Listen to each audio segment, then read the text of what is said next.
Et puis, on va aller aussi sur l'étang de Thau. Sète, une ville ouverte sur la mer. L'étang de Thau, c'est une mer enfermée dans les terres. On est parti. De ce paysage de Sète, bordé par les eaux, l'écrivain Paul Valéry avait tiré un surnom pour décrire sa ville natale, l'île Singulière. Un décor maritime dans lequel s'est installé depuis 12 ans maintenant Patrick Pourtier. Dès que la météo le permet, il prend son kayak pour parcourir les canaux, véritable colonne vertébrale de la ville. Et ça fait partie des rares villes en France en fait, qui est entourée d'eau. Donc c'est une presqu'île. Il y a une particularité, il y a un charme, il y a une lumière qu'il n'y a pas ailleurs. Bon, c'est parti. Remonter les 15 km de canaux jusqu'à la mer. En fait, c'est rien de moins que plonger dans l'histoire de la ville. Construite en 1666 sous l'impulsion de Louis XIV et de son ministre de l'époque, Colbert, la cité a pris son essor autour de ce fameux canal. En fait, la raison d'être de Sète au départ, c'était d'offrir un débouché au canal du Midi. Ça a été construit exact pour servir de débouché commercial en fait sur la Méditerranée. Et voilà, là donc on passe côté mer. Ici, c'est le domaine du port de pêche. Sur les quais, les tonniers et les chalutiers ont remplacé les bateaux de plaisance. Un peu plus loin, après quelques coups de pagaie, voilà les falaises de la Corniche. Et à l'intérieur, quelques fissures laissent deviner des grottes. Peut-être une cachette d'un pirate du XVIe siècle, sévissant entre Agde et Sète. Il y a une légende qui dit que Barberoussette aurait peut-être caché en fait, son butin dans une grotte sur le Saint-Clair. Alors ça peut être sur le Saint-Clair, sur la montagne, ça peut être aussi dans une grotte marine.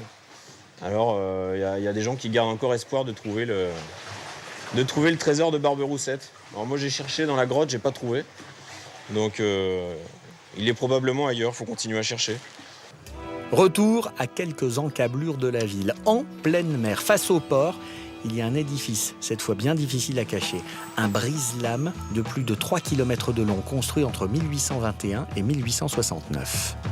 C'est une enceinte en fait en pierre qui a été construite à la fin du 19e siècle pour protéger Sète, en fait, pour protéger le port de Sète de la mer.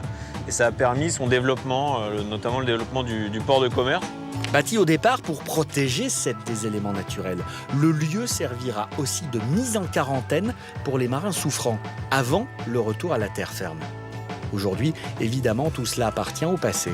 Reste une petite plage, accessible seulement en bateau et bien connue des Sétois pure souche. On retrouve la tranquillité et puis on retrouve Sète, les Sétois. On essaye de rester un peu entre nous. Que les plages, c'est quand même beaucoup touristique, tandis que nous, c'est chez nous, là. Du repos, du soleil et puis la mer. Sète, c'est aussi cela, une destination idéale pour les adeptes du farniente. Nous voici sur la plage du Lido. Ici, l'ambiance est plutôt familiale. Sétois et touristes, tous sont réunis autour d'un seul mot d'ordre. Profiter de la plus belle étendue de sable du pays occitan. Au-delà de son caractère touristique, Sète est également dotée de paysages aquatiques plus sauvages. 2 km seulement séparent la plage de Sète de l'étang de Thau, le plus grand de la région Languedoc-Roussillon. Pour s'en rendre compte, il faut arpenter le mont Saint-Clair. D'ici, on peut voir ce lit d'eau, un bras de terre à l'origine de la formation de cet étang. Cela s'est produit il y a plus de 2000 ans. Autant l'étang que ce lit d'eau, que l'étendue de la mer, c'est une espèce de joyau local. Nicolas connaît par cœur l'étang de Thau. Son métier, faire découvrir les richesses naturelles méconnues qu'offre cette étendue d'eau. Alors quand il croise un touriste, il ne peut s'empêcher de partager son savoir. Donc l'étang de Thau à droite.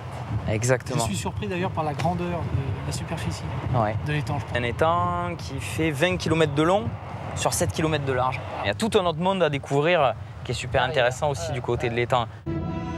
Laissons Nicolas arpenter les bords de l'étang pour partir à la découverte d'un célèbre quartier de Sète, la Pointe Courte.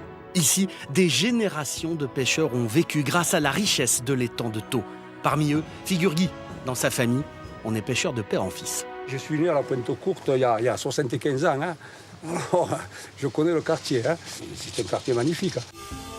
La Pointe Courte, un quartier fait de briques, de brocs. Ça et là sont accumulés des petites baraques en bois, des embarcations et des filets de pêche, des capechades, comme on dit ici. Et tout ce désordre organisé depuis des décennies fait le charme de ce lieu atypique. Guy, bien qu'à la retraite, ne s'imagine pas quitter la Pointe Courte. Voilà, ça c'est un ami, Raymond, un pêcheur comme nous, un retraité. Alors il donne un petit coup de main à son fils. Et voilà. Mais on a le virus quand même de l'étang de Thau. Hein. Même à la retraite, on est obligé d'y aller. Ça nous manquerait. Et Raymond, qu'est-ce que tu en penses? Sûr. On se régale. Pour ces vieux loups de mer, c'est une fierté d'être originaire de la Pointe Courte. Quant à l'étang de Thau, il lui voue beaucoup d'amour. Les amoureux de l'étang de Thau, ouais. Nous, si nous lève l'étang de Thau, on meurt. Hein. Nous, on est obligé de rester ici. Hein.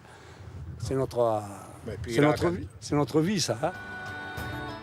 L'étang de Thau, c'est un lieu où coexistent de nombreux autres secteurs d'activité, bases nautiques, clubs de plongée ou encore des embarcations destinées à faire découvrir le site aux touristes. Et l'on peut prolonger la balade jusqu'à Marseillan, où l'étang de Thau et le canal du Midi mélangent leurs eaux. Un paysage magique, à l'image de cette belle ville de Sète.